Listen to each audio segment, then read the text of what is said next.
I bet you've been seeing a good number of kids like that, from camps or just from around, people that know your kids and stuff like that. Yeah, it's been kind of cool. I think a lot of the college kids in this area go to a different congregation, but all of them have been visiting, I think, because of our association in the past, and Yeah, that's cool. That's been fun. pretty encouraging, I think. It has been for me for sure. Yeah. Um, but yeah, man, keeping up with college kids makes me tired. So Well, like you said, you're doing on both ends. Like it's not just college kids you're keeping up with. It's yeah, staying up late with them, getting up early with the early risers. that's right. Yeah, the group of old men that got together for breakfast this morning, they call themselves, or somebody calls them the Romeo group, real old men eating out. So they are the Romeo. That's amazing. I think we should make that like a nationwide thing. All the old men, all the old That's Christians amazing. going out. There are all the Romeo groups. I love that. Hi, Ed. Good to see you. And everybody else joining in. Looks like we got a couple people here. We can go ahead and get started. Do it. We are going to be in Matthew chapter 20 today. Um, and all these sections that we're reading, they just all sort of build on each other and go together. I would point out what we're about to read in chapter 20 really still connects to the end of 19. That last phrase in chapter 19 in verse 30, Jesus said, "But many who are first will be last, and the last first." And he's going to say that again here in chapter 20 in verse 16. And then really, I think the rest of the chapter is illustrating that same principle of how the last will be first and the first will be last. So we're going to read the whole chapter. We may not get to everything in it today, but we'll read it and then we can talk about everything that's going on there. Did you have anything you wanted to add before we jump in? That's great. Let's do it. All right. Matthew chapter 20, verse 1. For the kingdom of heaven is like a landowner who went out early in the morning to hire laborers for his vineyard. And when he had agreed with the laborers for a denarius for the day, he sent them out into his vineyard. And he went out about the third hour and saw others standing idle in the marketplace. And to those he said, "You also go into the vineyard, and whatever is right I will give you." And so they went. Again, he went out in about the sixth and the ninth hour and did the same thing. And about the 11th hour, he went out and found others standing around. And he said to them, "Why have you been standing here idle all day long?" They said to him, "Because no one hired us." He said to them, "You go into the vineyard too." When evening came, the owner of the vineyard said to his foreman, "Call the laborers and pay them their wages, beginning from the last group to the first."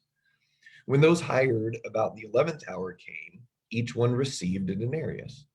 When those hired first came, they thought that they would receive more, but each of them also received a denarius. When they received it, they grumbled at the landowner, saying, "These last men have worked only 1 hour, and you have made them equal to us, who have borne the burden and the scorching heat of the day." But he answered and said to them, "Friend, I am doing you no wrong. Did you not agree with me for a denarius? Take what is yours and go, but I wish to give to this last man the same as to you.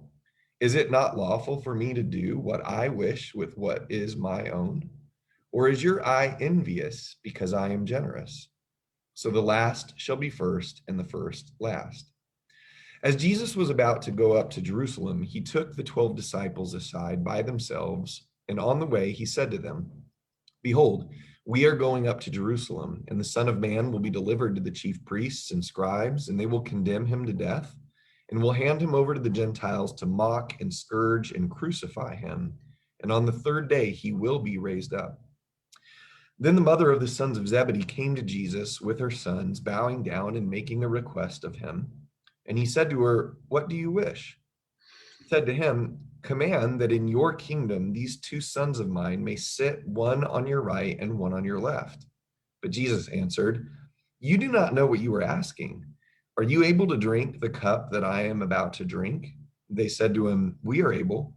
And he said to them, "My cup you shall drink, but to sit on my right and on my left, this is not mine to give, but it is for those for whom it has been prepared by my Father. And hearing this, the 10 became indignant with the two brothers. But Jesus called them to himself and said, you know that the rulers of the Gentiles lord it over them, and their great men exercise authority over them. It is not this way among you, but whoever wishes to become great among you shall be your servant, and whoever wishes to be first among you shall be your slave. Just as the Son of Man did not come to be served, but to serve and to give his life a ransom for many. As they were leaving Jericho, a large crowd followed him, and two blind men sitting by the road, hearing that Jesus was passing by, cried out, Lord, have mercy on us, Son of David. The crowd sternly told them to be quiet, but they cried out all the more, Lord, Son of David, have mercy on us.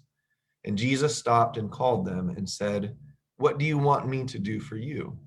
They said to him, Lord, we want our eyes to be opened. Moved with compassion, Jesus touched their eyes, and immediately they regained their sight and followed him. Amen. I think, you kind of open it up pointing out that the end of chapter 19 is very much the setup to this. The same quote where Jesus says in 19:30, many who are first will be last and the last first. He says the same thing in 20:16. But honestly, if you back it up all the way to the middle of chapter 19, probably even further, there's these contrasts of things that we would consider to be last, like children, chapter 19, verse 13, versus the important people, the adults. The rich young ruler by many would be considered to be the first, whereas the disciples might be looked at as the last. But then also, even among the disciples themselves, they had sacrificed so much and given up so much, they might be considered to be first in the kingdom.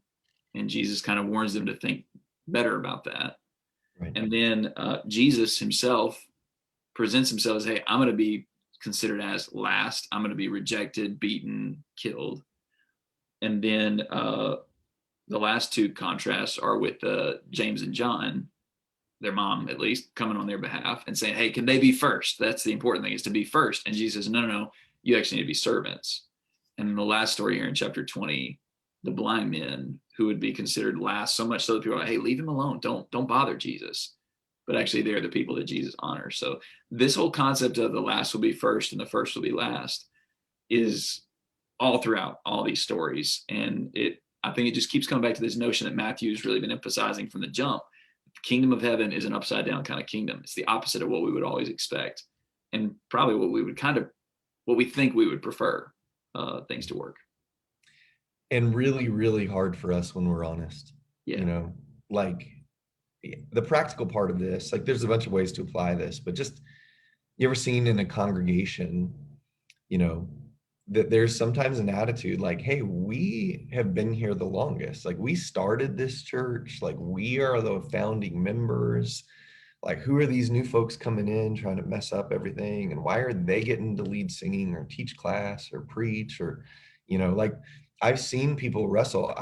I'm sure I've been the guy, who, hey, I've been here a long time. I've been in Minnesota 15 years now. And every once in a while somebody comes in and starts like saying, hey, what about this? And what about this? And I kind of get this, like, who do you think you are? You haven't been here. You don't know anything.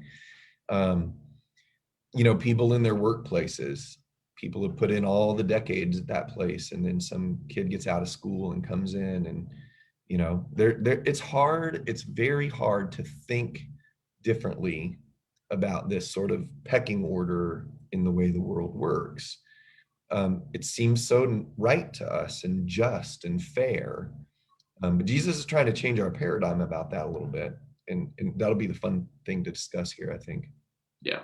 And it seems to me that that's a little bit of what's going on at the end of chapter 19, where Peter says, hey, Jesus, we've given up a lot.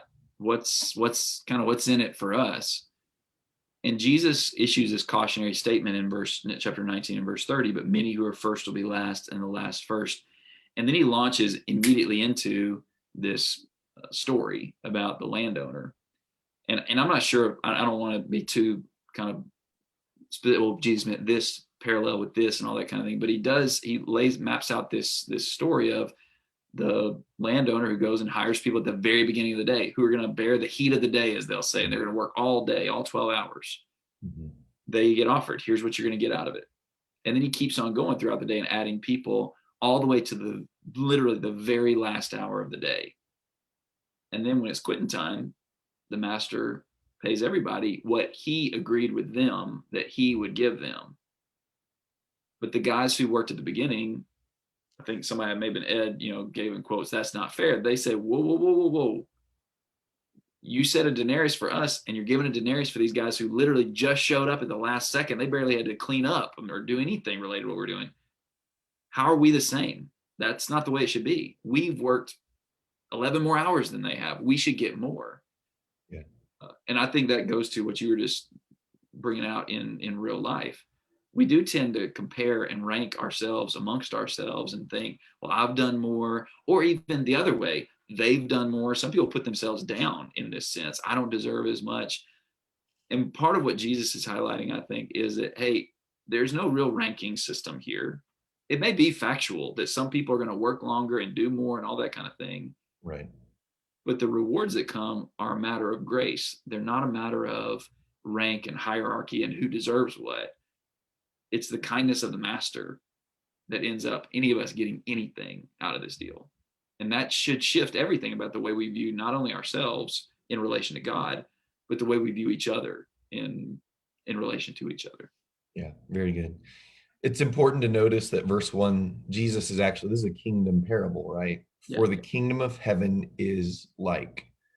And the focus on this parable and the kingdom is there's a guy who owns the land. Yeah. It's his domain. He gets to do as he wishes in this domain. And we can judge him all day long if we want to try to judge him about what he's doing with what's his, but it's his. Yeah. And those that enter into covenant with him, they get what he gives. And really, they should be grateful for it.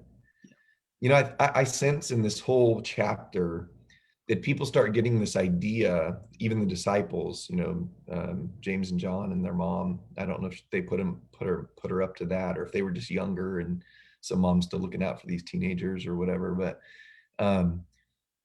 almost to get this sense like, okay, well, we're going to deserve something here. Yeah.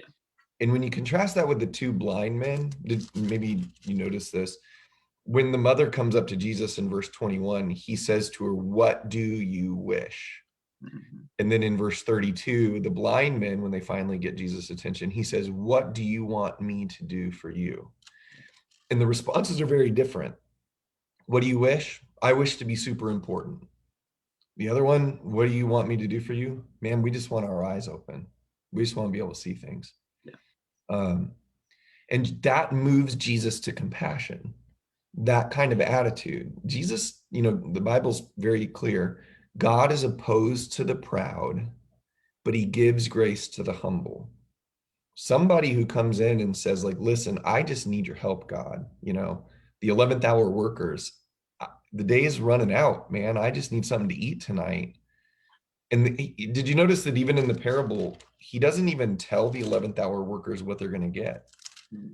Like in the other ones, he sort of has a bargain with the guys, but the 11th hour workers, he just says, "Hey, why are you guys standing around?" And he's like, "Well, nobody hired us." And he goes, "Well, then go into the field."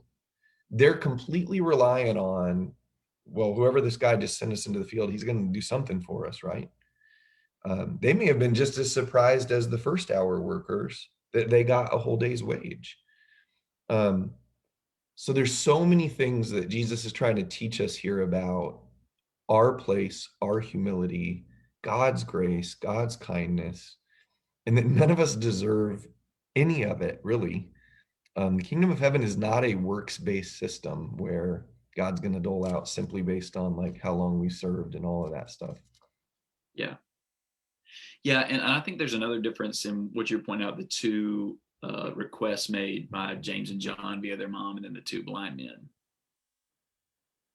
The request of we want to be super important was overtly, we want to be more important than all those other people. Like we want to get up on top of these other guys. Mm-hmm. Whereas the blind men, there's no ulterior motive. There's no, we want to see better than the average person or these people who've been putting us down. It's just a really simple, humble attitude, similar to in the parable, like you're pointing out, the guys who just go in, they don't even ask, well, what's everybody else getting paid? And what's the deal? They just go into work. They just are the only thing they see is the master. But the thing that Jesus says in 2015, the master says in the parable, he says, is it not lawful for me to do what I want with what is my own? Why are you challenging me with all this? But then this second question I think is really relevant for us. Or is your eye envious Right. because I am generous? Is your eye bad because I am good or gracious? This is kind of the perpetual danger that we can fall into, is we receive good things from God, or God makes promises to us, and then we start looking around at how God's treating other people, and it doesn't seem fair or right or good. And then we can start kind of doubting, like, do I really want God to be my master? Do I want Jesus to be my king?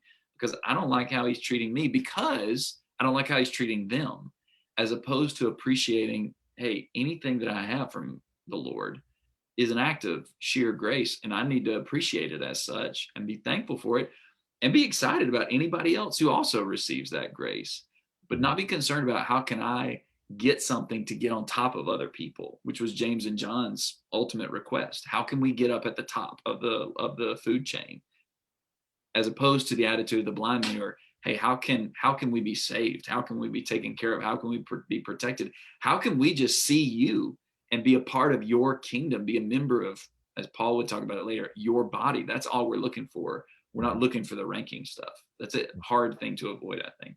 Yeah, very good. How much of this was Jesus trying to train his apostles as well? Like, think about, part of the discussion is going to come up here about, like, hey, if you guys want to really understand the idea of being given authority and given a place of like rule in a kingdom, if you really want to know what I would tell you about being a king or a ruler or sitting on thrones, then please pay attention to what I'm telling you here. Right in the middle of this, you have verses 17 through 19, where Jesus says, hey, we're going to go up to Jerusalem. Now, this is really important. Who's in Jerusalem? The people in Jerusalem are the leaders of the Jews. Maybe they're thinking, finally, our messianic leader here, our Jesus, is going to go up there and take his rightful place among the leaders. And finally, we're going to see him like in his glory, and they are going to see him in his glory, dying on a cross. Jesus' whole point is, I'm going to go up where all the leaders are. I'm going to show you what it looks like to be a ruler. I'm going to die there. I'm going to give my life there. I'm going to be a servant to mankind there. You disciples coming after me, you apostles, if you're ever going to get this right in the book of Acts, in your ministries, you have to understand, this is how I am. I am not partial to first hour workers. I also think what's going on here a little bit is laying the groundwork for the Gentiles to come into the kingdom. And the first hour workers are the Jews who've always been in covenant with God. And then they're going to wrestle mightily with this when they're like watching the Gentiles come in and be like, hey, we're part of the Commonwealth of Israel now. We get all the blessings too. And the Jews are going to be like, no way, not fair. These apostles are going to wrestle with that. And so I really sense that Jesus is trying to train them to see they need to be as gracious with their preaching of the gospel, with their acceptance of the Gentiles, of the poor, of the downtrodden, of the outcast. They can't play favorites. And that's going to be how the work of God's going to get done, always. Yeah. And man, we got to be careful about that too. We do. James chapter 2 is going to talk to us about that, and people coming into our assemblies who we don't deem to be the greatest givers or the people that can do the most for our church. We've got to beat that out of our heads. Like, that is not the way the kingdom works. And I think I was thinking the same thing in the book of Acts. I have to imagine this collection of stories and this parable must have been ringing through their head whenever, for instance, the complaint regarding the treatment of Grecian widows came up in Acts 6. Or whenever they heard about people believing on the name of Jesus in Samaria. I mean, Samaria would be those later hour workers to good old Jewish boys from Galilee. And yet they went down there so that they too would receive the Holy Spirit. Or in Acts chapter 10, and then in Acts chapter 11, in dealing with the situation with Cornelius, Peter's conclusion was, hey, we're on this thing together. Peter, who here was concerned about, well, what about, we've given up so much, and where's our rank going to be in the kingdom? James and John are arguing about this. And the interesting thing to me there is, in all those examples in the book of Acts, they really seem to have grabbed onto what Jesus says here in response to James and John. Yeah. Their request is, we want to be great. He says, okay, if you want to be great, are you willing to drink the cup? Oh, yeah, that sounds good. You're the king. We know you're the Christ. That sounds awesome. We'll drink the cup. And Jesus, okay, well, I can't promise any kind of seats in the kingdom. That's not my seat to give, basically. But you're going to drink the cup, and you need to understand the cup I drink is service. And that's what you're going to need, to suffering and service. Putting up, not trying to put yourself above others, but trying to elevate others, trying to do for others rather than do for yourself. Right. And that's exactly what you see. They did. They grabbed a hold of this. James, with his own life, this very James who asked for this position, he would be the first apostle that's recorded that we know that, who gave his life for the gospel. So it's really encouraging to see how here they really didn't get it. They were still consumed with what's the ranking system and how can we get ahead. But whenever they saw Jesus actually do it, and after his spirit was poured out, they go on and they live this way, and they serve as a model for us of not thinking about ourselves, not thinking about that ranking system, but thinking, how can I give? How can I serve? How can I sacrifice and suffer for God's will and for the sake of other people? Yeah, very good. That's all good stuff. Now, I'm going to tell a little bit about my personal life here. When this mother comes up and says, hey, I want my two boys to be important, I don't fault this mom. Like, doesn't every mom, every dad want their kids to do well and like accomplish things and all of that? But I'll never forget when I told my dad that I decided I was going to go preach the gospel. The only thing my dad said to me on that occasion, he didn't say, I'm proud of you. He didn't say, I hope you become famous. He didn't say anything like that. What my dad said to me was, well, don't let your ego get involved. And then he didn't really say anything to me about it for a couple of years. And I always wondered, like, well, what did my dad think about me being a preacher? I realized what he was saying because I ran into a number of young guys when I started preaching who it seemed like what they really wanted was to become well known and become famous and have people think something about their preaching and teaching, instead of just serving God wherever they were, loving people, going through the hard things about just being a servant of God. And I think what my dad was trying to say to me was essentially this: hey man, like, don't go out there for the wrong reasons. Yeah. You go out there and love people and serve people. My dad has been such a great servant to people over the years, and an evangelist who's helped people find the Lord. Nobody knows him though. Are we content with that? Like, are we content to be the kind of people who serve God in our generation, where we live, whether or not anybody ever knows who we are, and drink the cup of service and suffering and sometimes solitude that helps other people around us know who the King is? Man, I just would tell every young guy who's thinking about preaching, or every parent of a kid who maybe has aspirations for their kids to be preachers, make sure you do this like Jesus. Do not get this out of order. Yeah. And I mean, this has been, all the way back to at least chapter 16, this kind of idea of selfless, sacrificial suffering for the sake of others has been at the forefront of every discussion Jesus has with his disciples. I mean, the second they say, you're the king, and he says, yeah, that's right, you can imagine almost all of them looking around each other and be like, sweet, we got the inside track on the kingdom of heaven. We're the guys that are his best guys. Mm-hmm. And then immediately he starts talking about suffering and his death. And I know part of Peter's rejection of that notion initially was just because he loved Jesus, I'm sure. And it just didn't jive with his notion of how the Messiah was going to come. But part of it certainly had to have been, wait, if you're going to suffer, what does that mean for us? And Jesus says, if you're going to come to me, you're going to have to take up your cross. So really, this thing in chapter 20 is kind of the bookend, I think, from chapter 16 of, if you're going to follow me, you got to deny yourself, take up your cross and follow me.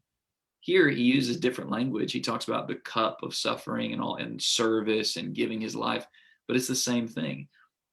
If we're going to be in the kingdom, it's going to only come, and if we're going to have any kind of meaningful life in service of Christ, it's only going to come if we're willing to say, hey, I'm last. I'm putting myself last.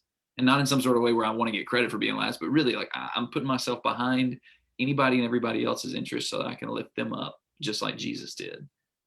And every other story, every other interaction, every other teaching, the stuff from chapter 18 about, forgiveness, about all kinds of things. These are all ways we sacrifice and suffer to serve others' interests and not, to use your dad's quote, not let our own ego get in the way and inflate us and make us think we're more important than anybody else.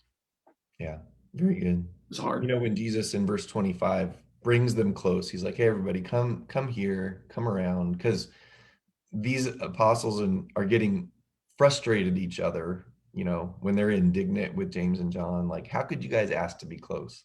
It sounds like they're not even getting the point of this whole discussion. They're like just mad they didn't think to ask first, Jesus calls them all around and he basically says, listen, look around you, look at the world and the way that it works. You know how people that are important and people who are in charge usually act. And then he just gets really honest and he says, it will not be like this with you. It just won't. If you want to be first, if you want God to look at you and say, that guy's at the top, that guy's the guy, like these are the people that I'm pleased with, you need to make yourself a servant of all. Philippians 2, what's it going to say? Jesus did not regard equality with God a thing to be grasped, but he emptied himself, taking on the form of a bondservant. What did that end up doing? God gave him the name that's above every name. And I don't really know how to parse this out. Is it okay to want God to glorify us? I suppose the pursuit of glory is not a bad thing. Yeah. But there's something so upside down about if the pursuit of glory means that I basically make everybody else more important and I lower myself and then God exalts me. I wonder if you even get to the point at some point where it's like, I don't necessarily need God to exalt me because I understand it's more blessed to give than to receive. Like there's a glory in this service, in this life. What a beautiful picture this is. It's just so otherworldly. Yeah. Yeah. It's kind of this, and it seems like you mentioned Philippians 2. I've been reading more of Paul's writings lately. We've been doing more of that stuff here. And it really seemed like he just kind of got lost. And every once in a while he'd pop up and he would think about, hey, I'm pretty excited about the glory I'm getting from God, the approval I'm getting from God, the love that God has for me. But he was so lost in making God happy, serving the needs of others. He wasn't burdened with the competition. And I mean the bad kind of competition of who's best, who's first. It's such a burden. And all of us who ever do slip into that or ever have, and I'm thankful for those who've eclipsed that. I'm sure there's some that have where it's just not an issue anymore. Yeah. Whenever it's a very liberating thing to not even be concerned about it. And you can see people who are so consumed. And I mean, you hear like horrifying stories, especially with younger people with social media or older people in their jobs or in their communities, or certainly in politics or celebrities and all these things. Everybody always trying to be preoccupied with how can I get to the top? How can I be approved? How can I be accepted? How can I be an important big person? It's such a burdensome, enslaving kind of way to live. Yeah. And I love this parable that's kind of the centerpiece of this chapter, because what it reminds us of is if you'd actually just relish the kindness of God and the grace of God and the goodness of God for you, you're not even worried about it. Right. Those guys, I don't even know. I mean, the story doesn't say, but I get the impression the guys that got paid, they took it and they were so happy. They just went on their way. They didn't have time to hang. They weren't trying to brag or show off to anybody. They were just thankful because of the generosity of the master. And so if we just relish more of the generosity and grace of God, we'll be free from all the mess of trying to elevate ourselves or rank ourselves or whatever. And we'll actually do some good in serving others. Very good. We're almost out of time here, but I wanted to say something about these blind men at the end of this text. In some ways, their faith is closest to ours of anybody I read about in the New Testament. And Mhm. the way that their faith is closest to ours is they never saw Jesus with their eyes. They heard reports about Jesus. They knew that there were people talking about him, but they never got to see him. And yet there were two things that marked these guys. Number one, their perception. They didn't need to see Jesus with their eyes to know that he could help. And they knew who he was. He's the son of David. He's the king. He's the Lord. And they know they need his mercy, even though they've never seen him. So their faith is like ours. But it wasn't just their perception, it was their persistence. People tell them, hey, shut your mouth. You don't deserve this. You're not good enough for him. He's got better things to do. Don't you see the crowds behind him? Of course, they didn't see him, but these guys did not care. They knew they needed God's help. And I just have a heart for this because I've met too many people that think, God just doesn't have any time for me. I'm not good enough for him. Listen, if you're convinced about who Jesus is and you really believe he's the kind of king that's gracious, you don't give up. Like, you seek his mercy. And it doesn't matter what everybody else around you says, even if it's the church that says, hey, you're no good. You know that Jesus sees you different. And I love, finally, Jesus just calls out to them and says, what do you want me to do? And he's moved with compassion, goes over to where they are, touches their eyes, and they are followers of him right alongside everybody else. Yeah. They seem like the furthest away from Jesus, the last, but they ended up being the closest right there. Mhm. Whenever they opened their eyes, they were the first people right there in front of Jesus. And yeah, it's the same for us. It's good stuff. This All is right. cool. This has been really good. Thanks everybody for the good comments and the conversation. We always love having you here with us. Yeah, we'll post when we're going to do it next. Ben and I are going to have to talk about that because there's a little bit of traveling going on, but we'll be back soon and we'll be in chapter 21 of Matthew. So Thanks, y'all.